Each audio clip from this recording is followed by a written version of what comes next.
Welcome to Conversate, our podcast where we engage in conversation. On this week's episode, Aaron and Kevin are wrapping up our time together in the Beatitudes by looking at this final blessing statement of Jesus. Blessed are the persecuted, for theirs is the kingdom of heaven.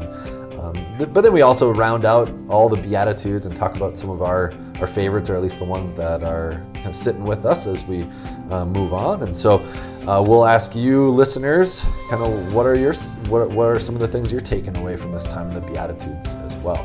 We hope that in our study of them that you will know that you are blessed by being a Jesus follower, and we hope that you are blessed by this conversation. We hope you enjoy it. Kevin. Morning, Aaron. Good to be here with you again. It is. After a nice long weekend. Yeah. A little Labor Day weekend, That's right? That's right. Great weather for it, too. My gosh, it was gorgeous. Yeah. All weekend. I heard and I saw many pictures of the Northern Lights. Did you? Yeah, I also saw pictures Yeah. and heard stories and did not see them with my own eyes, no. Yeah. No, yeah, actually my wife, Molly, she grew up in the UP and still has never once seen the Northern Lights with her own eyes. Full glory. In their full glory, yeah. I don't know if she's ever seen them dance a little bit, from a distance. But. Right. Yeah, we haven't either. Like, some of our older kids they saw the pictures now and they're like, next time wake us up and take us out like to the beach, And I'm like, oh man, maybe sometime. Yeah, I suppose your kid like Hazel, even Phoebe. They're getting close. I was gonna say Hazel, I'm sure you're getting old now. So I think it happened like 2 nights in a row. Mm-hmm. The second night, Abby woke up because Ari, a baby, woke her up at like 1 or 1:30, and the kids had told Abby like, wake me up if they're out. And so when Ari woke Abby up, she went out on our deck and she could see. We're in town and we have a street light, and so that messes stuff up, but she could see a green streak, like one coming up real high. Okay, yeah. So she went and woke the kids up. Oh, cool. And they went out on the deck for a little bit, but they couldn't see much. Sure. They get a kick out of that though? I think so, yeah. It's something to just get them in the middle of the night to see. Well, yeah, because then nobody woke me up. So then in the morning, the kids got up and I was like, the Northern Lights were out again last night. And they go, oh, we know. And I was like, what do you know? And they're like, yeah, Mom woke us up. I was like, Mom woke you up? They're like, yeah, 1:30. I was like, really? So I guess, yeah. Anyways, Abby said, "Are you sad I didn't wake you up?" And I was like, not really. Sleep was worth it. Yeah. I've done that before, not for Northern Lights, but there was a few years back, where there was lots of blood moons. I was living in St. Louis at the time, and I remember setting alarms for like the middle of the night to get up and go look. Yeah, and it's kind of cool. It's like that's such a strange thing to go. It's like it's pretty. I guess that's the point, and rare as well, I suppose. Yeah. But yeah, I don't know. There's something looking up at the sky. Middle of the night. And I've been reading to Hazel and Max for the last week or so. We're reading this book about what are the constellations. So it's all about stars and the constellations and the cosmos and stuff, and it's some mind-blowing stuff. Like how big the universe is and for sure stuff, so yeah. I still get blown away thinking about like in the olden days how they used the constellations for like navigation. You know what I mean? Like for us now it's just like, oh, that's pretty up there. Or unless you're really deep into the space exploration, you're like, oh, this is also like how humanity is gonna thrive for the next 1,000 years. Right. But well, anyways, enough of outer space, I suppose. Sure. Come back down to reality. Come back down to the mountain. We wrapped up a sermon series on Sunday this last week. September 4th, I guess, 2022. We had been preaching through the Beatitudes of Jesus. And so on this podcast, we've pretty much been tracking along with that over the course of those 8 weeks as well. And wrapped it up with those final words of Jesus, blessed are you when you're persecuted. Yeah.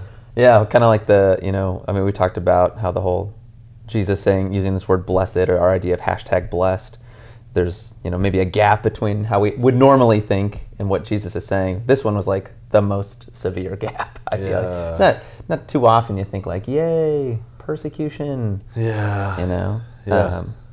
But there is, I mean, we kind of explored that on Sunday and discovered, that the blessedness isn't the persecution. Just like the blessedness isn't the mourning or the being, made low, but it's kind of all of what Jesus has started and is bringing, in his resurrection, in his return, that's already there for us to hold on and cling to, right? And if that can be your strength, even in the face of persecution, well, then you're invincible. I mean, that's kind of the cool thing. Yeah. I mean, I always like looking at the disciples, the persecuted church in like the early centuries. It's kind of amazing to see such a like fearless group of people. Yeah. You know what I mean? Well, they still exist today. Yeah. Like I've done some preaching in the past too, and on the persecuted church still to this day. And there are a couple of organizations that are out there. One's called Open Doors. Another one's called Voice of the Martyrs, and both of these track like internationally the where in the world is it most dangerous to be a Christian, like today, and it tells stories of people of like the underground church and what these organizations are doing to bring resources there. So yeah, so if you're listening, those are two. I mean, you can go to their websites. One is again Open Doors, and the other is Voice of the Martyrs. And so it's fascinating. I mean, because you mentioned in your story or in your sermon, kind of sharing the fact of like in the United States, at least I think, for the vast majority of us, our experience of persecution is not one of having our physical lives being threatened, but that is the case actually in a lot of places in the world, and so. Like I think we need to be aware of both of those things. Like we need to know what our context is, and I think you said something to the effect of like you had an experience where where you were nervous about valeting and like what are people going to think of me, and you did something like or what are they going to do? Just make this kind of face at me, like and then, like you just. I mean it's kind of a silly way, but for real. I mean because you said like. How much persecution is that really? Right. But for us, it feels like a lot, which is fine. We don't need to like. It's not a competition for persecution. It's not a competition to see who's the most persecuted. Yeah, exactly. But the reality that God is trying to, in some ways, like make us fearless, or like in some ways mature us, whatever our context is, right? Yeah. To be emboldened by his gospel, his son, Well, and I think what we've seen throughout world history is when the church is facing most persecution seems to be when it thrives the most, because Christianity is a life and death matter. Right. And I think we don't think about it that much. Yeah. I mean, it really is. Your Christian faith is a matter of life and death, currently, but also eternally. And I think we just kind of think of it as a philosophy, maybe that we kind of hold on to. And if people don't really like that philosophy that we have in our minds, then it's sort of like, well, why bother with it? Yeah. That's a nice way for you to live, but I've got my way and it's working just fine for me. Yeah, totally. So, I think we've lost some of that.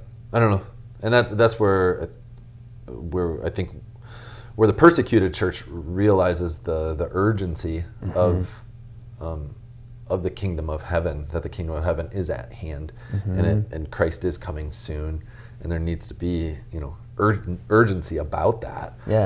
Especially and you recognize that when your very life is being threatened for holding on to that thing. Right. It's like. This is what I'm going to cling to and nothing else, and I want you to cling to it too. Yeah. Well, and I think sometimes too of that parable that Jesus spoke. I don't know which gospel it's in, but it's about the banquet, right? It's this heavenly banquet, and it's kind of the image of heaven, and the messenger's supposed to go out and invite people, right? And then they get like responses back that's like, oh no, I'm working on my farm. I gotta tend to my farm. Or, oh no, I got this thing going on. And then like the master of the banquet's like, well shoot. if they're not going to come, like, go into the streets, go to the alleyways. Yeah. You know? And like, I think those little pieces, even in American life, are probably closer to the fringe of like life and death, right? Yeah. So people struggling, you know, I mean, like with addictions, with like real heavy kind of stuff. Yeah. I know Pete in town over at the Salvation Army, like he shares stories because that's kind of the demographic he's working with more often. And he sees a lot of like big life change for people who are like very, like they see Jesus or the gospel as like, oh my, for what it is. I mean, for salvation, you know, because it's just that much more maybe white and black when you're pushed up against the ropes like that. Yeah, for sure. Yeah, and that's kind of too, I think in the Old Testament when they are going to the Promised Land, that's like Deuteronomy 6 or whatever, when Moses is giving his speech. So before they head off to the Promised Land, but he's like, you know, when you get there, you know, and God's like, in these cities that you did not build, and these vineyards you did not dig, and all this stuff, like take care lest you forget about me. You know, and that's like maybe more the caution for us, because it's like we do live in like America. I mean, it was, I think even they used a lot of that like promised land imagery, right, in history, manifest destiny and all that. We have a lot of good things, you know, like we have like we are blessed in that sense of the word, you know, but we don't want to be like the Israelites and also forget, you know, the bigger picture, the bigger reality. Yeah. Yeah. I don't even know if this is connected, but in my daily Bible reading this morning, one of the places I'm in and reading through is Ezekiel, and Ezekiel's, you know, a prophet to the Old Testament people and living in Babylon and stuff too. And this whole section I was reading today, it was 60 some verses of God basically lambasting his people, calling them whores, you know, and that they've been whoring after this and whoring after this and whoring after this and whoring after this. And it's just like, it's striking. But then there was a statement where it says like, it basically said prostitutes normally get paid for doing this. You didn't even get paid. You paid to like whore yourself out to these other places and stuff. And it's just like this striking thing of like, whoa. I mean, you know, I think a lot of times we can all play that role too, where it's like we just go pursuing all this other stuff. We're just like spending money on all these pursuits of all these things, you know. But thankfully, at the end of that reading, it did say, God did say, I'm gonna take care of you according to what you've done. I'm gonna judge you according to what you've done, but I'll remember my covenant that I made with you, and I will atone for your sins. Yeah, and it's like, huge. Yeah, only God can. Right. You know. Right. So. No, I mean, I think it ties in at least really well with some of what I was hoping to get across on Sunday, which is kind of like I use the language of appeasement. You know, the idea that like everything out there, you have to, you're always having to appease, or in Ezekiel language, pay for this acceptance that you're trying to gain. Yeah. And so, you know, I used the story from, it was kind of an odd story, and I don't know if the connection was that clear, but Demetrius in the New Testament in Ephesus, he's making those figurines of the goddess Artemis. And whenever I said, you know, like, hey, he's meeting with the craftsman, he's like, we got to get these guys out of town, because otherwise people realize they don't have to buy our product to be, you know, accepted. And I was hoping people would understand that as like, that's materialistic American 21st century. Like, you don't have to buy the Nike Air Force Ones to be cool. You don't have to, you know, have whatever, you know, kind of vehicle or house or, you know, there's all these things that we think we have to have in order to be worthy or something. And, but it's kind of like that prostitution thing. I mean, that's our present day experience of the gods. And that's like a really hard, it took me a super long time. Whenever I read the Old Testament, I was kind of just always like, yeah, I can't believe people thought you had to bow down to wooden objects. What a bunch of, you know, fools. I'm so smart today because I don't bow down to wood or stone, you know, but to a real God.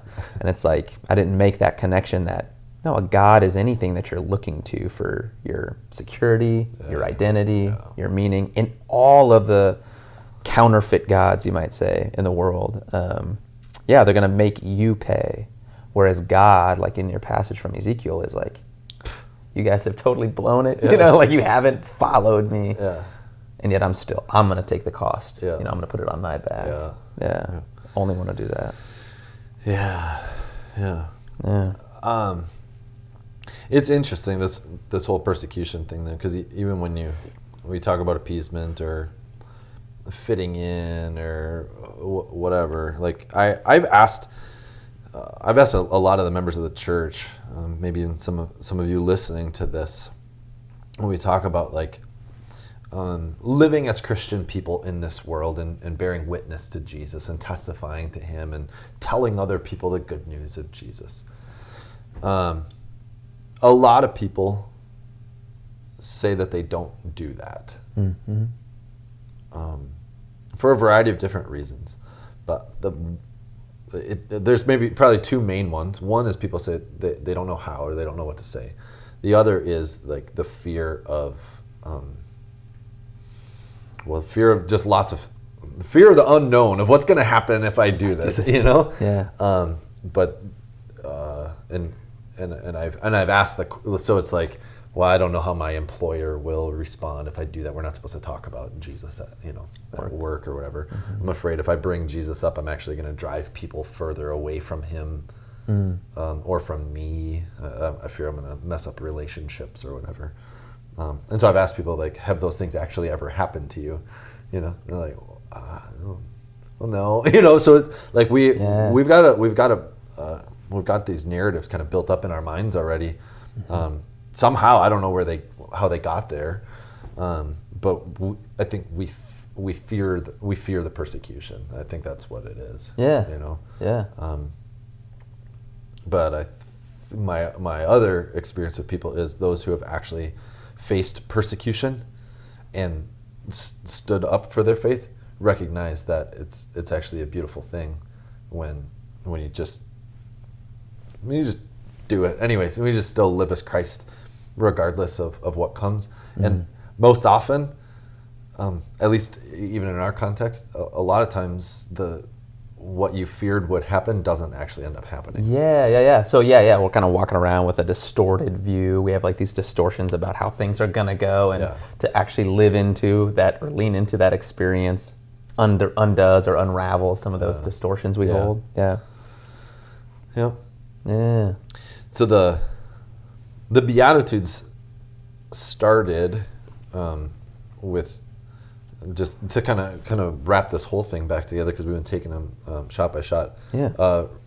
Just remind people, what was the very first one? Is blessed are the poor in spirit. The poor in spirit, for theirs is the kingdom of heaven. Mm-hmm. So Jesus, right at the very beginning, had kind of said, you currently have the kingdom. Blessed are the poor in spirit, for theirs is the kingdom of heaven. Yep. And then the subsequent ones all said they will be something. Something will happen in the future. And now this one again says, blessed are the persecuted, for theirs is the kingdom of heaven. So it's kind of a wrap on these things, putting them all together as this package. So it's holding together this tension of currently, as Jesus followers, we have the kingdom of heaven, which means we have Jesus present with us in our lives. The kingdom of heaven is present here in Christ by the power of his Spirit in our lives. We have him. Yeah. He's here, and we have this kingdom of heaven. But then we also know that not fully. We don't yet fully have it. We will fully have it when Christ returns. So there's this tension, and we've talked about that, this now and this not yet. We've talked about like two kinds of righteousness, which is this other kind of tension, like, you know, we're totally saved passively, but then we live it out actively. So throughout these last few weeks, we've been kind of holding on to this tension, right? And so I don't know, like, just kind of reflecting back on all the Beatitudes, is there one that really is kind of just sitting with you as one, like, Yeah. This one that's I'm like holding on to in my life right now. Yeah, I was going to ask you this kind of same question because it was fun. We don't normally go this slow through a text. Yeah. But it was kind of fun because it's like the Lord's Prayer in a way, like when you're in confirmation, pray this prayer all the time. It seems simple enough, but when you actually break down each petition, you realize, holy cow, there's a lot going on here. Like Jesus really loads his statements with all sorts of kind of big meaning, this is not there at first glance. So hopefully everyone's walking away with kind of like a renewed sense, or when you hear these statements, they're not as, like I used to read them and kind of just be like confused and just like, move on, But the one that I keep kind of tracking with, I think, is it's like this renewed idea of the meek and lowly. So, blessed are the meek, for they shall inherit the earth. Because I think for a long time in my life, I have understood that idea of meekness only in kind of a very passive, very like I'm not going to make waves, like I'm going to be quiet, gonna be nice to people, right? Okay. And my eyes were really opened in that one, discovering that the praus, the Greek word there for meek, is the same like language that was used for taming wild horses. Okay.